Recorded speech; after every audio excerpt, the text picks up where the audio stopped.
আমরা পেন্টাররা যে still life বা স্থির চিত্র এঁকে থাকি সেটা এই কারণে করে থাকি যাতে এর মাধ্যমে আমরা ছবিটা যে চলন্ত সেটা বোঝাতে পারি, বা মুভ করছে।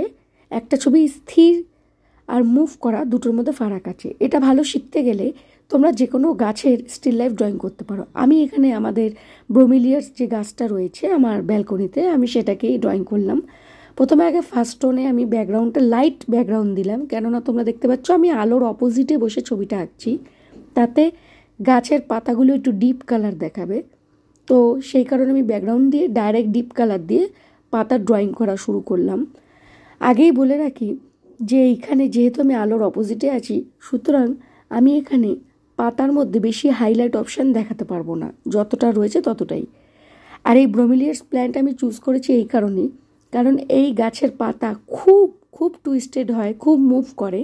এই গাছটা প্রায় 6 বছর বয়স আমার কাছে রয়েছে, তো আমি এটাকে রেগুলার ফলো করেছি এবং এটার থেকে নিজেও শেখার চেষ্টা করেছি।